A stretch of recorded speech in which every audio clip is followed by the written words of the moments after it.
Jerry plays on 6 tracks on this record.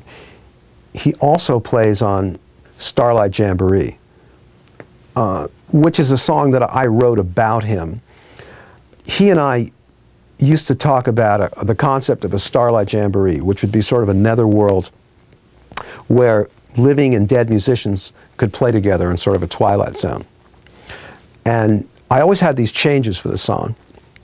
And I had some pieces of recordings with Jerry playing over the song changes and working with me on the concept, but the thing was never completed. It just sat there, and we called it Starlight Jamboree, but it didn't really have a lyric. When I got the phone call in 1995 that Jerry had died, it was a devastating thing for me and my family. My younger brother had worked with the Grateful Dead for close to 30 years, and I'd known Jerry a long time. And I picked up my guitar sort of spontaneously, and the first thing I played was the riff to Starlight Jamboree because it reminded me of him.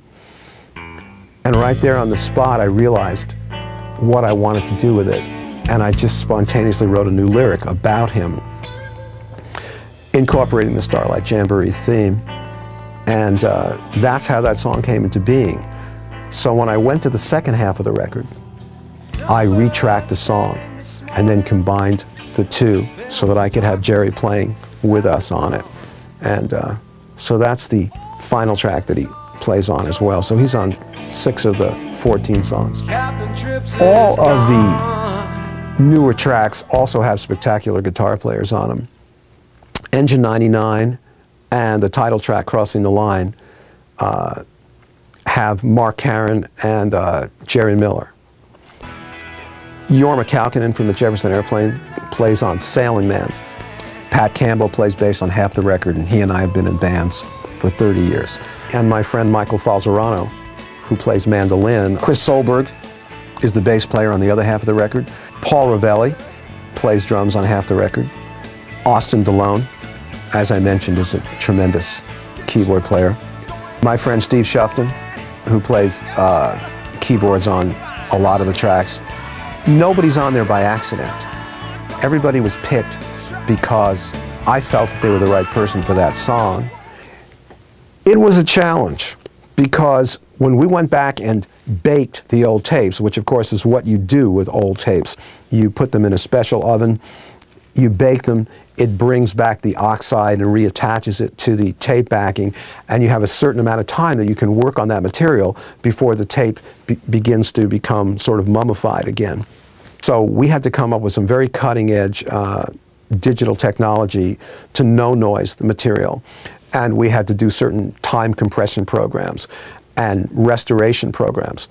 We were able to really transform the first half of the record so that it sounded as clean and well recorded as the second half. It was actually a little bit of a stretch to be both the producer and the artist on this record because there were so many technical issues that had to be dealt with in terms of restoring the tracks. Well, there's a song on the record called Crossing the Line, which is one of the newer songs, which is sort of a social comment on today's society. But I also thought of it as a good title for the record because in a sense this record is all about crossing the line a number of ways. In the last 15 years or so, I've really been producing, not performing as an artist, although I did a lot of that in my early career. And so I felt I was sort of crossing the line back to what I had started to do. There were also a lot of people on the record who passed away between the first set of tracks and the second set of tracks. Not just Jerry, but also Scotty Quick and several others.